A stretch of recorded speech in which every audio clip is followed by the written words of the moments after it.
नमस्कार। आज की सबसे बड़ी अंतर्राष्ट्रीय खबर आ रही है पश्चिम एशिया से, जहां ईरान और इजराइल के बीच तनाव लगातार बढ़ता जा रहा है। पिछले कुछ दिनों में दोनों देशों के बीच मिसाइल और ड्रोन हमलों की खबरें सामने आई हैं, जिससे पूरे क्षेत्र में चिंता बढ़ गई है।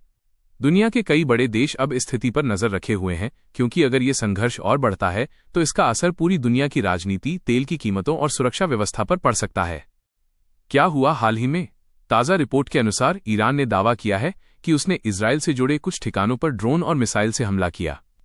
इसके जवाब में इजराइल ने भी हवाई हमले किए और कहा कि वो अपनी सुरक्षा के लिए हर जरूरी कदम उठाएगा।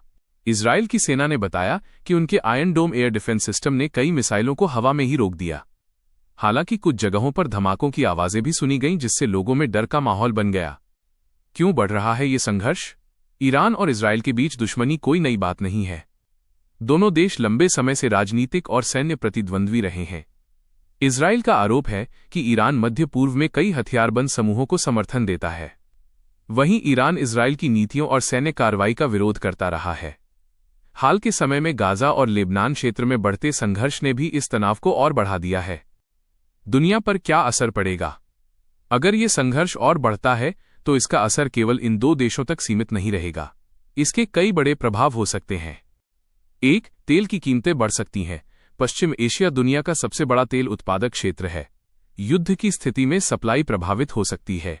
2. वैश्विक सुरक्षा खतरे में पड़ सकती है। अगर अन्य देश भी इस संघर्ष में शामिल होते हैं तो ये बड़ा क्षेत्रीय युद्ध बन सकता है। 3. आर्थिक असर। शेयर बाजार और वैश्विक व्यापार पर भी इसका असर पड़ सकता है। दुनिया के बड़े देशों की प्रतिक्रिया। इस बढ़ते तनाव को देखते हुए कई बड़े देशों ने चिंता जताई है। अमेरिका ने दोनों देशों से संयम बरतने की अपील की है।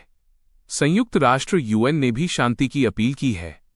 यूरोप के कई देशों ने कहा है कि इस संघर्ष को तुरंत रोकना जरूरी है। आम लोगों की स्थिति। इस तनाव का सबसे ज्यादा असर आम लोगों पर पड़ता है। कई शहरों में सायरन और एयर डिफेंस सक्रिय कर दिए गए हैं। लोगों को बंकर और सुरक्षित जगहों पर रहने की सलाह दी जा रही है। स्कूल और कई सार्वजनिक जगहों को भी अस्थायी रूप से बंद किया गया है। लोगों के मन में सबसे बड़ा सवाल यही है कि क्या यह संघर्ष युद्ध में बदल सकता है? आगे क्या हो सकता है? विशेषज्ञों के अनुसार अभी स्थिति बहुत संवेदनशील है। अगर कूटनीतिक बातचीत सफल होती है तो तनाव कम हो सकता है, लेकिन अगर हमले जारी रहे तो यह मध्य पूर्व का बड़ा सैन्य संघर्ष बन सकता है। दुनिया भर की निगाहें अब इस बात पर टिकी हैं कि आने वाले दिनों में ईरान और इजराइल क्या कदम उठाते हैं। फिलहाल हालात तनावपूर्ण हैं और अंतर्राष्ट्रीय समुदाय शांति की अपील कर रहा है। जैसे ही इस मामले में कोई बड़ी अपडेट आएगी, हम आपको सबसे पहले जानकारी देंगे। धन्यवाद।